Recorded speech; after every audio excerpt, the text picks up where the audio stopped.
Hello everyone, Radhe Radhe. आप सभी का बहुत बहुत स्वागत है। नवरात्रे आने वाले हैं। नवरात्रे में माता रानी की पूजा कैसे की जाती है, पहले दिन स्थापना आपको कैसे करनी होती है, चलिए इस वीडियो में आप लोगों के साथ में शेयर करने वाली हूँ। सबसे पहले आपको गंगा जल से उस जगह को शुद्ध कर लेना है जिस जगह आप पूरे 9 दिन जो है ना पूजा करने वाले हैं। मैंने यहाँ पर थोड़ा सा गंगा जल छिड़क दिया है।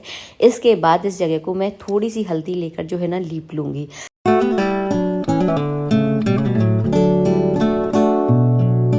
ज़मीन पर आप जिस जगह माता रानी की पूजा करने वाले हैं उस जगह आप चौक पूर लें, स्वास्तिक बना लें। उसके ऊपर आप चौकी या पटा जो है ना बिछा लें। इस पटा को जो है ना 9 दिनों तक नहीं हटाया जाता। इसके ऊपर जो है ना आपको लाल कलर का इस तरह का कोरा वस्त्र जो है ना बिछाना है। तो हमने यहाँ पर कोरा वस्त्र बिछा दिया है। इसके बाद इस जगह को जो है ना हम आसन देंगे। तो सबसे पहले जो है ना गणेश जी के लिए आसन देना है। उसके बाद माता रानी के लिए आप चाहें तो अष्टदल कमल बना सकते हैं अगर चौकी बड़ी है तो। और हाँ, नवरात्रि में जो है ना कलश स्थापना बहुत ज़रूरी है। चाहे आप छोटे रूप से पूजा कर रहे हो, चाहे आप बड़े रूप से पूजा कर रहे हो, तो कलश स्थापना विशेष होती है, आपको ज़रूर करनी चाहिए। तो हमने यहाँ पर जो है ना कलश के लिए इस तरह से चावलों का पुंज रख दिया है। अगर आपकी चौकी बहुत छोटी है, पटा बहुत छोटा है, तो आप जो है ना नीचे भी कलश स्थापना कर सकते हैं चावलों का पुंज देकर। इसके बाद अखंड दीपक अगर आप जलाना चाहते हैं तो उसके लिए भी जो है ना आप आसन दे दें। और आप चाहें तो अखंड दीपक जो है ना चौकी अगर छोटी है तो नीचे भी जो है ना आप अखंड दीपक जला सकते हैं, आपकी मर्जी है। अगर आप अखंड दीपक नहीं जलाना चाहते तो जब तक आप पूजा कर रहे हैं, जैसे कि 9 दिनों में आप आधा घंटा, 15 मिनट या 1 घंटा, जितने भी देर आप पूजा करने वाले हैं सुबह की समय, उस समय आप पूजा के समय आप दीपक ज़रूर जलाएं घी का। इसके बाद हम यहाँ पर करेंगे कलश स्थापना। तो कलश के लिए मैंने यहाँ पर एक पीतल का कलश ले लिया है। अगर आपके पास पीतल का नहीं है तो आप यहाँ पर तांबे का भी यूज़ कर सकते हैं, मिट्टी का कलश भी जो है ना यूज़ कर सकते हैं। कलश के ऊपर इस तरह से मैंने कलावा लपेट लिया है। इसके ऊपर सिंदूर या रोली से जो है ना इस तरह से स्वास्तिक बना लें। थोड़ा सा गंगा जल डालें और गंगा जल में पूरा जल मिलाकर इसे पूरा कंठ तक आपको भरना है। अब मैं आपको बता रही हूँ कलश में क्या क्या डाला जाता है।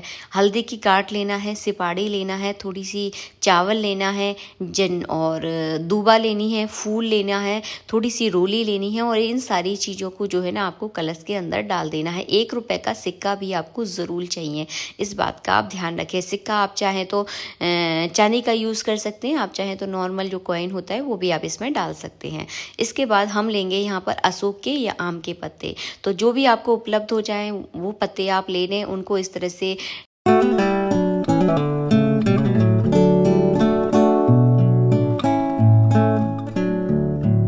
कलश हमारा तैयार हो गया है। कलश को उसकी जगह पर जो है ना विराजमान कर देंगे। इसके बाद जब तक आप पूजा कर रहे हैं तब तक आप दीपक ज़रूर जलाएं। तो सबसे पहले दीपक जो है ना पूजा में दीपक ही प्रज्वलित किया जाता है। अगर आप अखंड दीपक जलाना चाहते हैं तो अखंड दीपक का पूजन करके अखंड दीपक को भी आप पूजा से पहले ही प्रज्वलित कर लें।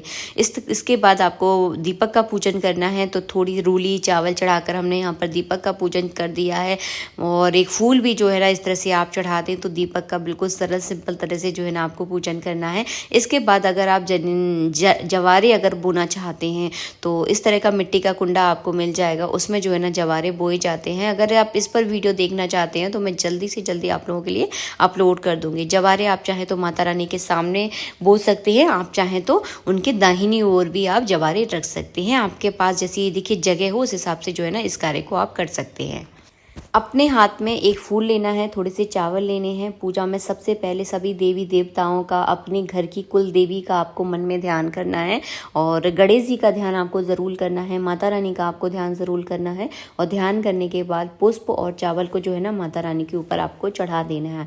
इसके बाद शुरू करेंगे हम पूजन करना। सबसे पहले 4 बार जल चढ़ाया जाता है, पैर धुलाने के लिए, हाथ धुलाने के लिए, और फिर स्नान करवाया जाता है। फिर जो है ना जल पिलाया जाता है। जब कोई अतिथि हमारे घर आता है तो सबसे पहले इसी क्रिया को की जाती है। नवरात्रि में 9 दिनों के लिए जो है ना माता रानी हमारे घर में आने वाली हैं। वैसे माता कोई अतिथि नहीं होती, लेकिन 9 दिन विशेष माने जाते हैं। तो सबसे पहले हम जल चढ़ाएंगे, उसके बाद पंचामृत से माता रानी का भाव का यहाँ पर स्नान करा रहे हैं। उसके बाद शुद्ध जल से स्नान करवा देंगे। उसके बाद जो है ना कलावा रूपी वस्त्र जो है ना अर्पित करेंगे। सबसे पहले आपको गणेश जी को वस्त्र अर्पित कराना है, क्योंकि कोई भी पूजा हो सबसे पहले गणेश जी की ही पूजा की जाती है। उसके बाद आप कलश पर सभी अपने घर की कुल देवी की और सभी देवी देवताओं के नाम का जो है ना यहाँ पर पूजन कलश पर जो है ना आप करेंगे। उसके बाद आप जनेऊ चढ़ा दीजिए। कलश पर भी आप अगर जनेऊ चढ़ाना चाहते हैं तो चढ़ा सकते हैं। तो इस तरह से जो है ना वस्त्र रूपी जनेऊ जो है, कलावा जो है ना चढ़ाए जाते हैं। दो दो वस्त्र आपको हमेशा चढ़ाने होते हैं, एक धोती दूसरा दुपट्टा। इसके बाद माता रानी के लिए अगर आप चुन्नी लेकर आए हैं तो उन पर चुन्नी अर्पित कर दें। अगर चुन्नी लेकर नहीं आए हैं, भूल गए हैं, तो कोई दिक्कत नहीं है। नवमी या अष्टमी के दिन जो है ना आप चुन्नी अर्पित कर सकते हैं। आप चाहें तो कलावा रूपी वस्त्र जो है ना माता रानी को भी अर्पित करा सकते हैं। इसके बाद हम तिलक चंदन करेंगे। तो यहाँ पर जो है ना हमने सभी को टीका कर दिया है। इस तरह से जो है ना टीका करना है। सबके ऊपर जो है ना आपको थोड़े से अक्षत यानी चावल चढ़ाने हैं। बिल्कुल सरल तरीके से जो है ना यहाँ पर मैं आपको पूजा करना बता रही हूँ। इसमें आपका पूरा विधि विधान भी हो जाएगा और आपका जो है ना थोड़ा सा सरल तरीका भी हो जाएगा। सरल का मतलब ये नहीं होता कि हम चीज़ों को छोड़ ही दें, वो चीज़ें करें ही ना, तो करना आपको पूरा विधि विधान से ही है।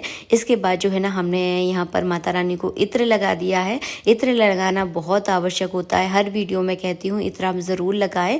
इसके बाद माता रानी को सुहाग का आपको सामग्री अर्पित करनी है। आप चाहें तो पहले दिन अर्पित कर सकते हैं, आप चाहें तो अष्टमी या नवमी के दिन, जैसे आपके यहाँ देखिए कुल परंपरा चली आई हो उस हिसाब से जो है ना अष्टमी नवमी के दिन भी आप सुहाग अर्पित कर सकते हैं। उसके बाद हम फलों का भोग लगाएंगे। कटी हुई मिश्री और किशमिश जो है ना माता रानी को विशेष प्रिय है, तो इसका भोग आप ज़रूर लगाएं। इसके बाद आपको एक पान का पत्ता लेना है। पान के पत्ते की डंडी अवश्य रूप से तोड़ लें। मैं यहाँ पर आपको तोड़कर नहीं दिखा पाई हूँ। इसके ऊपर आपको दो बतासे रखने हैं। आप चाहें तो एक बतासा भी रख सकते हैं। लौंग रखनी है, इलायची रखनी है और माता रानी को पान का भोग ज़रूर लगाना है। माता रानी को लौंग इलायची विशेष प्रिय है, बतासा बहुत प्रिय है, तो इस तरह का भोग आप ज़रूर लगाएं। उसके बाद जो है ना जल का आपको इस तरह से आचमन करवाना है और इसके बाद जो है ना आपको एक फूल लेना है। हल्दी, अबरक, सिंदूर और गुलाल जो है ना इस तरह से आपको माता रानी को चढ़ाने हैं। उसके बाद करनी है कपूर से आरती जो है ना की जाती है। तो सुबह शाम जो है ना कपूर से ही माता रानी की आरती आप ज़रूर करें। कपूर में दो लौंगे डालना बिल्कुल ना भूलें। तो ये विधि रहती है माता रानी की आरती की। उसके बाद जल का अर्घ दें और उसके बाद की जाती है पुष्पांजलि। तो पुष्पांजलि भी एक हाथ में फूल और चावल लेकर जो है ना आपको पुष्पांजलि करनी है।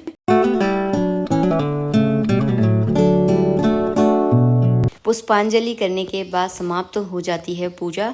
तो 9 दिनों में आपको इस तरह से ही माता रानी की रोज़ पूजा करनी है। पूरा स्टेप बाय स्टेप संपूर्ण पूजा विधि आप लोगों के साथ शेयर की है। जय श्री राधे, जय माता।